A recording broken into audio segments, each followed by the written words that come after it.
नमस्कार दोस्तों, जय हिंद जय भारत। अभी आपने देखा कि यूक्रेन और रशिया के बीच में लड़ाई हो रही है। रशिया ने यूक्रेन में इन्वेड किया है, तो इन्वेज़न हो चुका है। काफ़ी दिनों तक ये चलता रहा कि नहीं, रशिया नहीं करेगा, रशिया वापस चला जाएगा। यूएस की रिपोर्ट थी कि वो करेगा ही करेगा, तो फाइनली वैसा ही हुआ जैसा यूएस की रिपोर्ट आई थी। अब रशिया अपनी तरफ से कह रहा है कि यूक्रेन अगर नाटो का मेंबर बन जाएगा तो यूएस अपने हथियार यूक्रेन में लगा देगा और रशिया के जो अपने सामरिक हित हैं उनके ऊपर उसका इम्पैक्ट होगा। वो सही है, अपनी जगह पे बिल्कुल सही बात कर रहा है, ऐसा होगा ही होगा। जो भी नाटो के देश हैं वहाँ पे यूएस का हस्तक्षेप जो है बहुत ज़्यादा रहता है। पर क्या ये युद्ध टाला जा सकता था? मुझे लगता है हाँ, टाला जा सकता था, क्योंकि इसमें सिंपल सी बात थी कि यूक्रेन को न्यूट्रल रहना था। उसको ना नाटो में जाना था, ना उसको रशिया का पार्ट बनना था। और रशिया यही कह रहा था कि मुझे सिर्फ यही चाहिए कि आप मना कर दो कि भाई मैं नाटो का मेंबर नहीं बनूंगा। इस तरह इसका एक अपडेट दे दो, हाँ भाई हम बनेंगे ही नहीं, चाहे कुछ भी हो जाए, हम न्यूट्रल ही रहेंगे। ना हमें रशिया से मतलब है, ना हमें नाटो से मतलब है।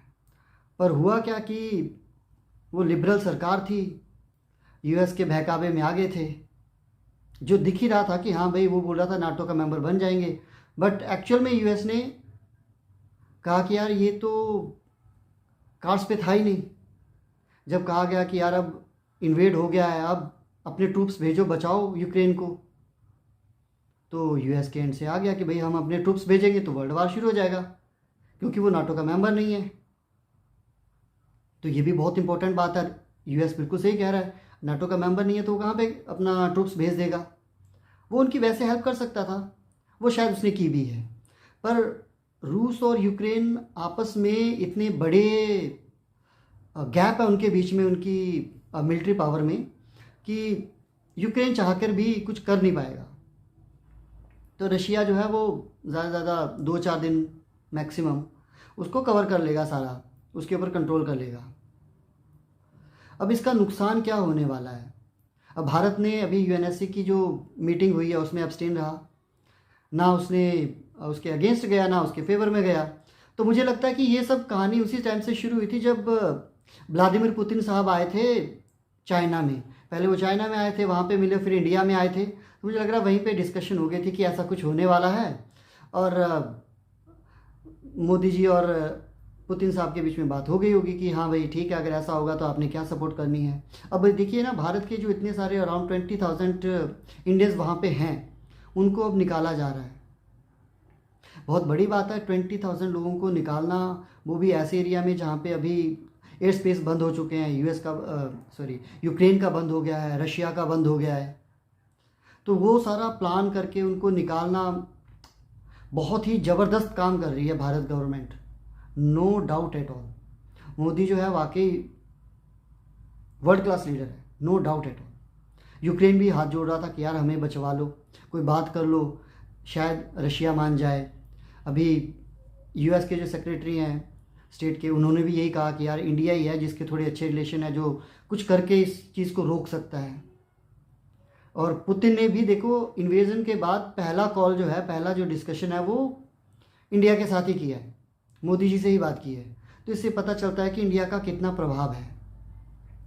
पर अब जो इम्पैक्ट पड़ने वाला है वो पड़ने वाला है तेल की कीमतों के ऊपर। पेट्रोल डीजल बढ़ेगा बढ़ेगा, बाकी चीज़ों के ऊपर भी इम्पैक्ट आएगा।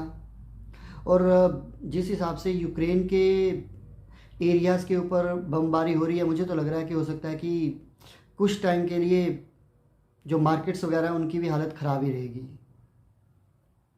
और इन्वेजन जो है वो तो सक्सेसफुल हो ही गया है, तकरीबन उन्होंने कब्ज़ा कर ही लिया है कीव के ऊपर। और अभी तो ये भी बात चल गई है कि अब यार आगे मत करो कुछ, उसके लिए डिस्कशन शुरू हो गई है। और इंडिया का अपना बिल्कुल पक्ष सही है कि यार जब यूक्रेन ने, हमने न्यूक्लियर टेस्ट किया था वाजपेयी जी की गवर्नमेंट में, तब यूक्रेन ने हमारे ऊपर सैंक्शंस लगाने के लिए बहुत हो हल्ला किया था। जब इंडिया ने 370 हटाया मोदी जी ने, तब भी यूक्रेन जो है वो यूरोपीय यूनियन के साथ आया था और हमें कंडेम कर रहा था कि आपने क्यों हटा दिया। तो और बाकी भी वैसे भी यूक्रेन जो है वो अपने मैक्सिमम हथियार जो है, काफ़ी सारे हथियार मतलब पाकिस्तान को भेजता है। तो हमारे लिए वो एक तरह से देखा जाए तो इतना पॉजिटिव सपोर्ट नहीं है उसकी हमारे लिए।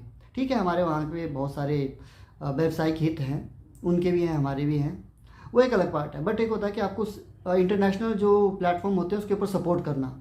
तो यूक्रेन इंडिया का सपोर्ट नहीं करता है, मैक्सिमम जगह पे नहीं करता है। तो आई थिंक यही वजह रही होगी कि मोदी जी जो हैं वो यूएनएससी में भी एब्सटेन रहे हैं, इंडियन जो डिप्लोमेट्स थे।